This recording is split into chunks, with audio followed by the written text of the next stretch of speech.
This is an exciting video. Why? We're going to apply the Scott score methodology of figuring out the livability, workability, and the likability of this, one of the most popular Class B RVs on the market right now.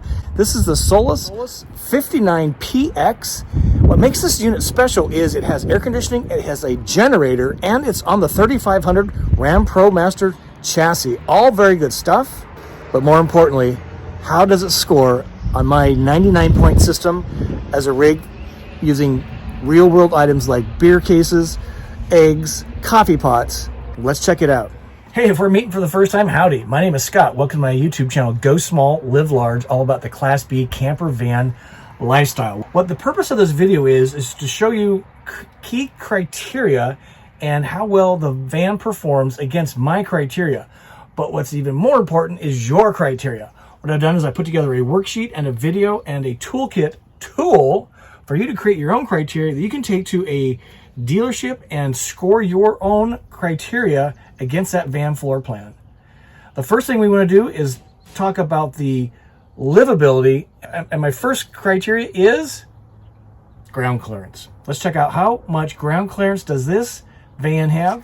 All right, looking at the underneath of the van, this is the lowest point that I see, and this generator is about the same ground clearance as the axle, and this is coming in at 7 inches, well, really 6.5 inches off the ground. Can you see that there? So what makes, again, this unit special is it does have a generator, so you can run the air conditioner off grid. 6.5 inches, that's going to get 2 points out of 3 on ground clearance for the Solis 59PX. Using the same worksheet that I make available to you, minimum ground clearance 7, so 3 points possible. I'm going to give it 2 points because it is just under the minimum for me for comfort. Next category is the great room, which is right here. Let's examine these criteria.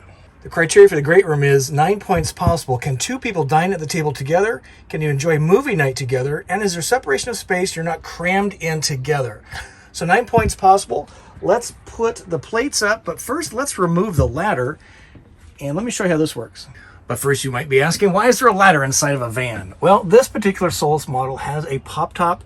This is a great place for kids, rowdy adults, misbehaving. They go upstairs in the pop top. So let's remove the ladder. All right, so you've seen that I've turned the seats around, and this is probably how most people would do it. These seats swivel, both of them. This is great. So can 2 people dine at this table together at the same time? Let's check it out. I'm going to make this my plate. That will be your plate. What are we having for dinner tonight? I'm experimenting with cast iron cooking. Cast iron van chef, I don't know, maybe. I'm not going to produce any videos until I make sure it works. And if it doesn't work, we're going to let you know it doesn't work. We can just do the true things on here. All right, so here we go. 2 people dining together. This is very legit. This is a lagoon table, so you can adjust this probably. That's the height. I don't think you can adjust the height. Nope. So this is the height. It's not bad. You're not shoveling in food like a 5th grader, and it's a good height for cutting. So that's pretty good.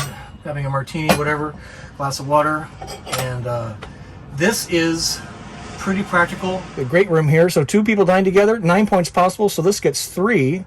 And let me put the dishes away and we'll look at the other 2, which is enjoy movie night and separation of space, not crammed together. And before we move on, let me just give you a sense of the table here. So 2 people can sit there. This one is useless for dining, so it's really 1, 2, 3 can sit around here. This person's way off. So this table is 29 inches wide. It is 17.5 inches deep, and from the floor it is 29.5 inches to the tabletop.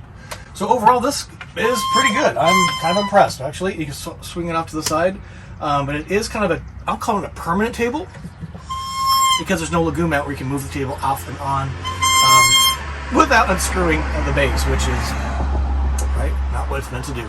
All right, let's look for a movie night. Okay, we're searching for a TV. If you see the TV, let me know. I might be missing it.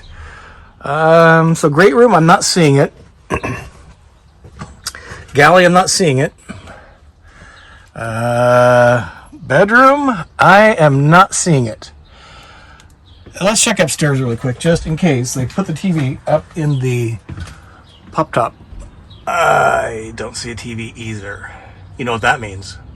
What that means is movie night's a huge fail because there's no TV in this van, which I'm actually kind of okay with because I use my iPad for my entertainment. My everything tool is my iPad. But if you're into the TV, you're going to have a bad night for movie night if you're expecting a big TV. So we're going to give that 0 points out of 3 possible for movie night. The next thing is separation of space. Can 2 people be in this van and be doing things without being on top of each other? Let's look at that. What I've done here is put the ladder back together. We've put it up here just to kind of get it out of the way. One person can absolutely work here, probably even 2, or eat separately. Let me show you how this works in the back. This is pretty clever. And the way the bed works is it's on a system like that.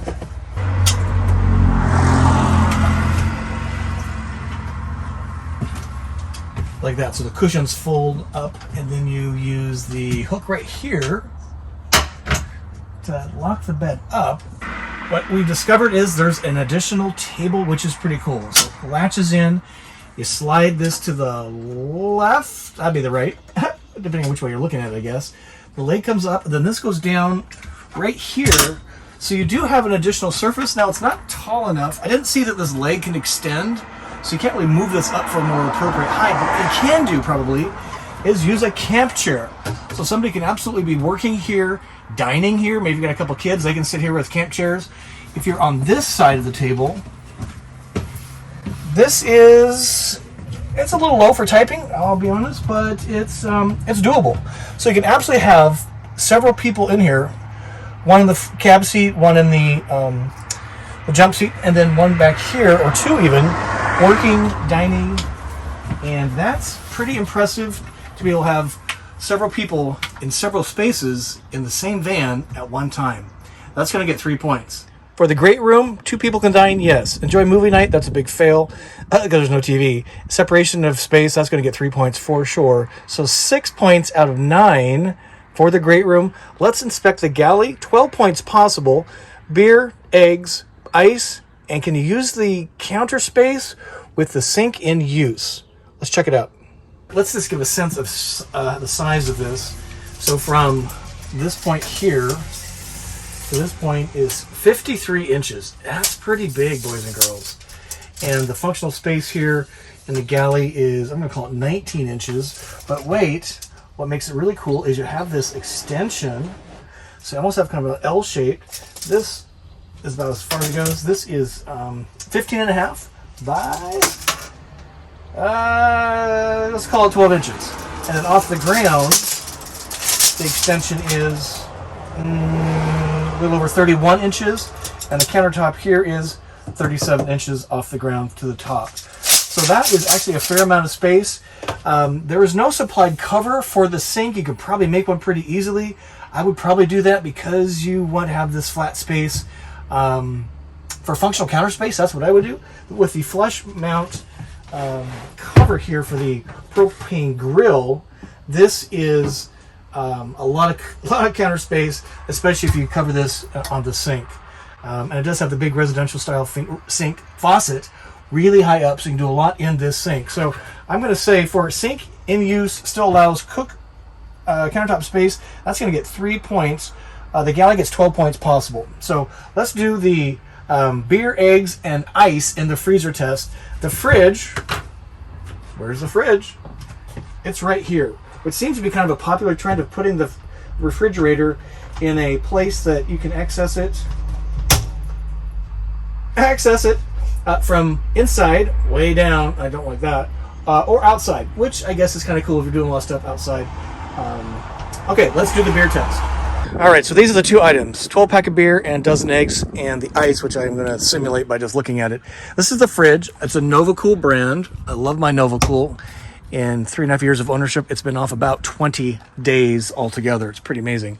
So 12-pack of beer. This is Shiner Bock, imported from Texas. My favorite beer. And it will fit in the fridge, but you only have one more shelf and this little bit down here. So the eggs are gonna have to fit right there. They do fit that way or this way, so that's pretty good.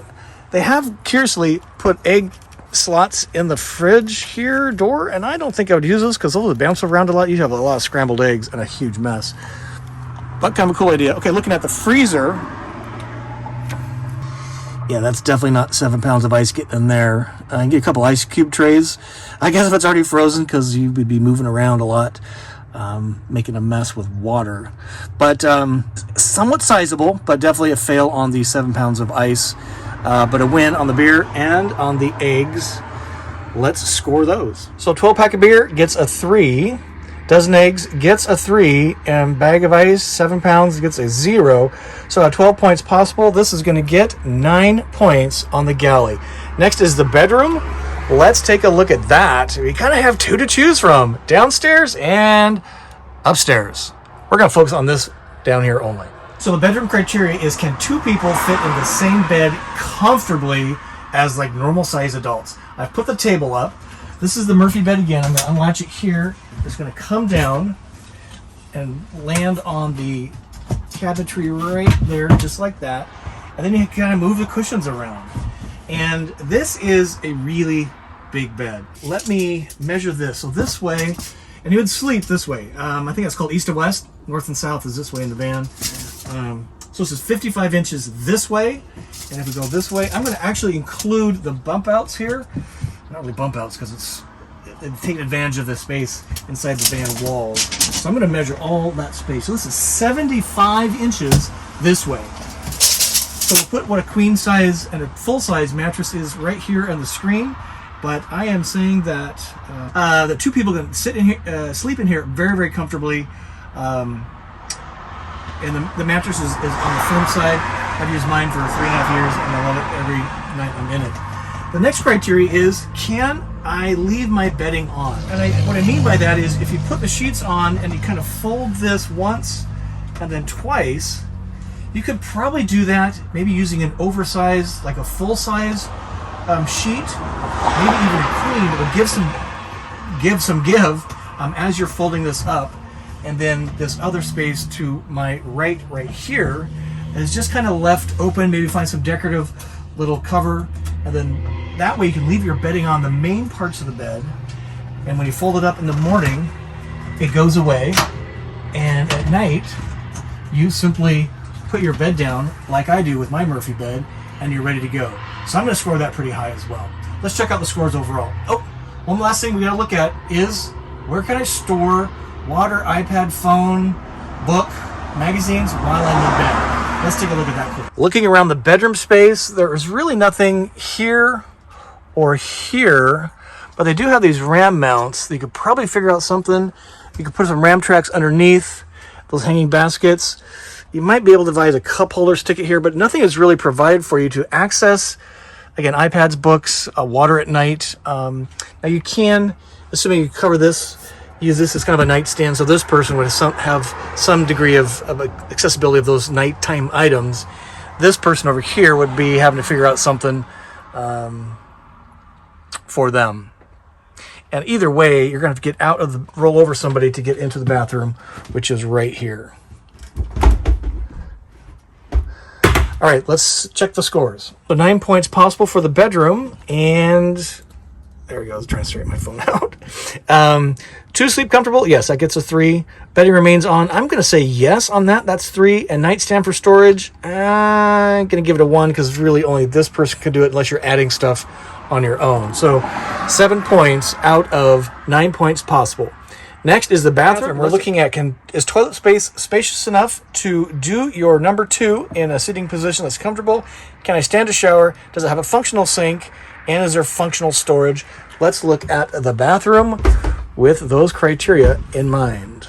Stepping into the bathroom. Now this has a cassette toilet, and the cassette toilet can pivot a little bit. So this is actually facing this way currently, which is kind of the normal way. And the other way is to have it pivot this way, but then you're kind of hanging outside of the bathroom. That's a little odd. So I'm going to move it back here. Now, this is pretty tight, I must say. So I'm going to close the door for just a second. I'm going to keep talking. Arms to the side of me like this is I'm bumping up on either wall, both walls really. Bump out that takes up a lot of space right where your elbow is. You see this right here? If they could move this up, you'd have a heck of a lot more space, like 4 inches. I mean, this is, so I think they kind of need to rethink this design a little bit because they've actually extended the wall out in a critical elbow area. And this is actually coming out, I'd say about almost 3.5 inches from this inset here. So I think that needs to be rethought because it is not a, as Matt's RV's reviews would say, prime pooping position. Not bad on the height, but this is really not cool here. And if you're in the van with other people, you're gonna close the door, you really are gonna struggle to have a comfortable potty session. All right, the next thing we want to test is standing to shower. I'm gonna remove the clothing dry rod, so if you have wet clothes, you can hang it here and they dry. That's pretty cool. Stand to shower. Yeah, I mean, I'm 5'10". I probably have, I don't know, 1.5 inch of clearance. But boy, there is really not a lot of room. Now, if you scoot the toilet this way, it does give you a couple more inches down here, but it's going to be a tight shower experience. And to make it even worse is you have to use a snap-on shower curtain to protect the wood. So you'd be like taking a shower with your curtain, meaning that it's like clinging to you, which is something I really personally do not like at all. But you could do it. This isn't too bad face-wise. Controls are right here. You'd actually probably be sitting to shower is what I'm thinking, because you just don't have enough room to maneuver. So I'm going to give this pretty low score on standing to shower. Toilet, low score. And the other criteria is, does it have a functional sink, and is there storage in the bathroom? It does have storage here, which is always exposed, and it has storage here, which is kind of a gasketed cubby. I put 2 rolls of TP, toilet tissue, in my cubby. So yes, it does have that, but there's no vanity, and there is no sink in this bathroom. The sink is right there, kind of where you're standing. But I personally prefer a normal sink in the bathroom so I can use my, hygiene there and washing hands after going potty.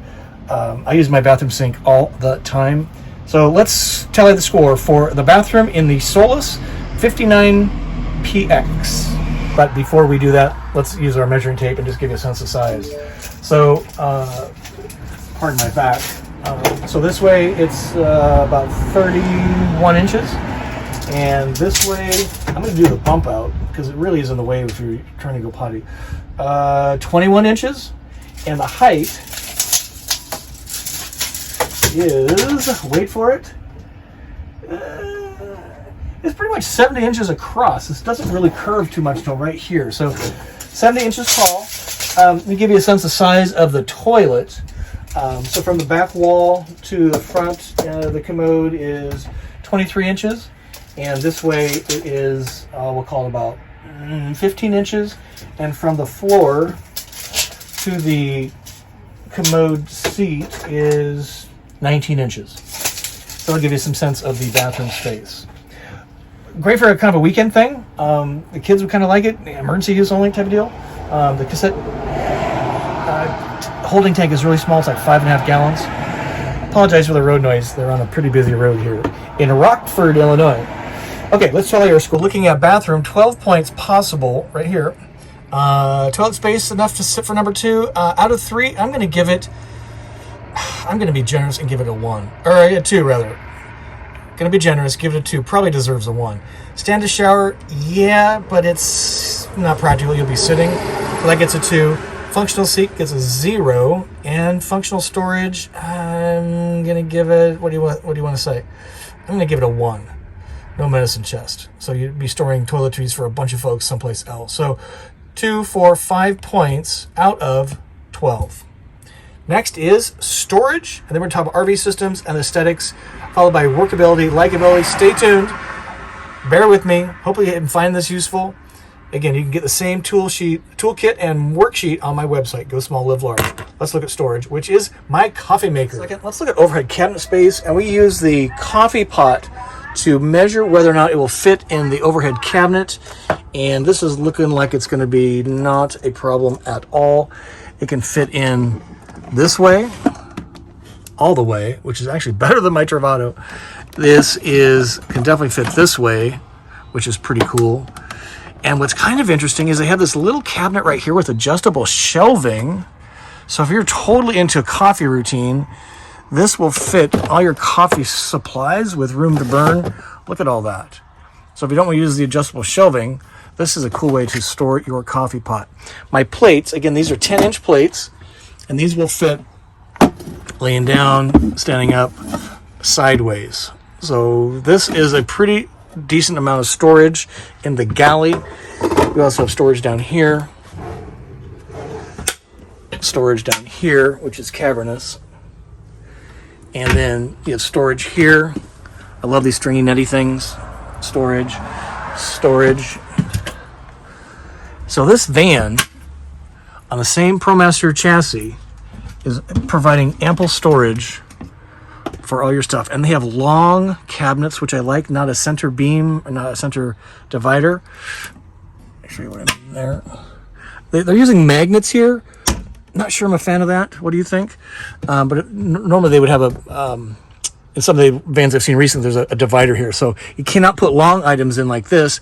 Mine does not have that on one of the cabinets, and I really enjoy this long space. So I'm going to score this pretty high on the storage. Just give you a look around, and there's one cabinet here. Can't access with the bed up, which is kind of interesting now that I think about it. I can access all of my cabinetry above the bed with the bed up. So you're going to put stuff in here you don't need to access very often. All right, so looking at that, we're going to give that 6 points possible here. We're going to give that 3. Next is garage storage. This van has a ton of garage storage. With the bed down, all of this from this rail here to this rail, and all of this in the back is all garage storage space. Storage under here as well. Pretty amazing on both sides.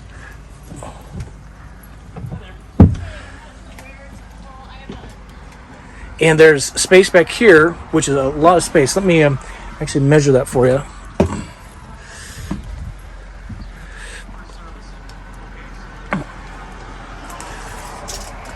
So this is from the end of the box here to the door is about 15 inches, and then the width of the van, which is 6 feet.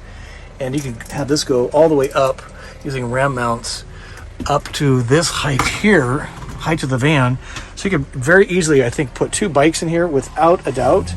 So this is really a winner chicken dinner on storage for this little van. Super impressive. All right, let's give that a score of 3. I'd even give it more, actually, for the storage. In fact, let's do that. 6 points possible. I'm going to give it 8 because they really thought this out well, specifically with bikes in the back. That's pretty cool. All right, let's talk about RV systems. All right, on RV systems, these are really important to me, probably important to you. We're going to score 15 points possible on freshwater, wastewater, lithium, furnace, and air conditioning. Okay, you ready? What I've done is I've picked up the brochure, and we're going to read right off of this on the weights and measures. And these will be at the end of the video as well. We'll lift those from Winnebago's website. Okay, so on freshwater, 15 gallons minimum for me. Fresh on this rig is 21. That is actually more than my Travado 59GL. So that is going to get 3 points. Wastewater, traditional black and gray, 10-gallon minimum. This has a cassette toilet, so it's 5 gallons, a little plus, 5 gallons exactly. 3 points. You know, it has a toilet. It's kind of, kind of functional. I'm going to be generous and give it a 1. I personally would not use it. Anyway, cassette toilet. Okay, next is lithium system. This does not have lithium. It does have a generator, which makes the 59PX special. It's on the 3500, longer wheelbase, Ram ProMaster. It does have air conditioning, and it does have a generator, and you will need to run the generator to get your microwave, which this does not have, and to use your air conditioner, you would need to run your generator or go plug into shore power. So for lithium, it's going to get a 0. For AC, it's going to get 3 points because this uses the Coleman-Mach system, which we're familiar with. And furnace provides heat and hot water. And it does have the EcoHot by Truma hot water system. So it will provide hot water and furnace heat via propane. So that's going to get 3 points. So tallying these up, let's do that together. So 3, 4, 7, and 8, 9, 10, 11 is 11 points out of 15 for RV systems. Next is aesthetics. Aesthetics is the last category in our livability. It's very subjective. The criteria are for 9 points possible is floor plan meets my needs day and night, build quality, no obvious manufacturing issues, and the interior is well designed with a pleasant color scheme. Again, very subjective. Let me zoom out for you. It's RAM up here. I do like this a lot for stated reasons. This ladder would have to be removed unless you're headed up here. But the color scheme is nice. It has tons of room, tons of storage, pretty good build quality, I would say. Nice color scheme, the gray, the beige, this kind of weathered teak look. Not a big fan of showing slats, so I would probably figure out something to cover this.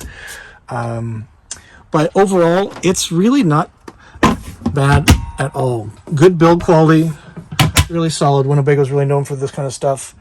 And the walls are really firm. Nothing is moving. Nothing is unscrewed, coming apart in the dealer showroom. So I'm going to say this is pretty solid. And let's score these on the sheet. For aesthetics, interior well designed, 9 points possible, so 3 points here. No quality issues, and floor plan meets my needs. You know, it actually does. Permanent table, bathroom, kind of a questionable thing, functional galley, permanent bed, Murphy bed, and tons of garage storage. So I'm going to give this 3 on that system right here. So 9 points out of 9 on aesthetics. Next is workability. Let's talk about that quickly, and then we're going to talk about likability. On workability, we're kind of looking at ergonomics. 12 points possible. Devices, outlets, horizontal surface used as standing desk, and can 2 people work simultaneously? 2 devices, laptop or tablet, whatever you want to do there, used simultaneously at a table. Clearly can do that here. This person worked there. It's a little tight, I'll be honest. But yes, it can be done. What I would probably do is let somebody work there, and then I would move another workstation would become the Galley, like this right here. And this is a good height for a standing desk. So that already gets a 3 points right there. So it gets 3 points for 2 devices on a single table. Or you do have this table here too, which if you're standing here, not on the riser, then this would function as that too. So a lot of places to work, which is great. Let's look for outlets. Outlet here for a standing desk, and outlet, we're looking for outlets. So this is pretty good placement. My problem with this is I think it should be in that corner because this is a huge trip hazard. If you have your laptop up here and you forget about it being plugged in, you're going to pull your laptop off the table. I would prefer to see it over there. Against that wall. I would even prefer this up under the cabinet, like what I have, so I can then run an extension cord down, because this is a pretty big trip hazard in my mind by having a cord go up to a device right here. So out of 3 points, what do you think? I'm going to give it a 1 because that's a pretty big negative. And can 2 people work simultaneously inside 2 different areas? For sure. So 12 points possible. This is 3, 6, 9, 10 points out of 12. Not bad. Okay, likability, let's do that quick. So this is way subjective, likability. So what I'm scoring it on is 12 points possible. Is your van nice to look at? Will you get compliments? Does it have a fun factor? Will you enjoy time inside your camper van? And is a camper van a good value for the money? That's what we're scoring against. I gotta tell you, I'm pretty impressed by this rig. It has a really functional floor plan. So on likability, nice to look at your camper van? Yeah, it's pretty nice on the outside and on the inside. I really like this floor plan. It's pretty impressive. I must say, I'm more impressed going through my system, which is the point, than just kind of casually walking through. So nice to look at. Definitely is going to get 3 points out of 3. Fun factor, off the charts. I mean, if you got a couple kids, you can park them upstairs. They are going to love it. They're going to think mom and dad are the coolest people on earth, which they should anyway. You shouldn't have to buy a camper for that. But enjoy time inside your van. Without a doubt, you have so much space in this van. You have multiple people doing multiple things at the same time. If it's a rainy day, you got a ton of space in here for people and stuff. So that's a yes. And from the outside, it just looks great. This one's in white, and with a pop top up or down, it just comes across as an attractive camper van, in my opinion. Good value for your money. So let's look at the number here on the sheet. So again, this is a Solis 2023 59PX. It actually has the 2022 chassis model year, so there's a little bit of an upcharge for that. And you can see in the cab right away that this is something entirely different, never seen before. Looks like digital display on the steering wheel area. So this is very different. So you're getting an upgraded van. You're paying for that too. But the MSRP is $151,000. So value for the money, you know, assuming you can get this for, I don't know, pick a number. Let's say you get that for $130. I think that's not a bad value. I'm going to say yes. Doesn't have lithium, but you're not paying for it either. So I'm going to give that a 3. So 3, 6, 9, 12. 12 points out of 12 on likability. Let's tally for a Scott score. Let's ask Siri to tally the points for us here to come up with a Scott score. So let's try it and see if this will work. Siri, what is the sum of 2 plus 6 plus 9 plus 7 plus 5 plus 8 plus 11 plus 9 plus 10 plus 12? Yeah, I'd say 79. 79 for the 79 points. There it is. Scott score for the Solis 59PX. Again, the deal here is for you to get your worksheet, make your own criteria, and you score the vans based on what you think is important to you. This is what's important to me. I'm impressed by this score. Hope you enjoyed that video. Thumb up if you got something out of it. Comment below, please. Let me know if this is something that you would like to own yourself, this camper van. And have you got your worksheet and started doing your own toolkit and criteria? Super important if you're in the shopping mode. And join us every Wednesday, 6 p.m. Central for What's Up Wednesday, my weekly RV show on YouTube Live. We answer your questions. We have guests. We've had guests, Winnebago. We've had Coachman. We've got the Russos, Joe and Kate Russo, 6-year full-time RVers coming on. Truma's been on. We've had some great guests, and even some of you have been guests on the show. What's Up Wednesday, 6 p.m. Join us for that really power-packed 1 hour to help you be a better RVer, whether you're no time still researching, part-time taking cool trips, or even being a full-timer crazy like me. Until we see you soon, I wish you to journey on. Thanks for watching this program today.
giant shout out to our friends, the Franklin family, owners of the Winnebago Motorhome dealership here in Rockford, Illinois. They are the dealer I bought my Travada from back in 2018.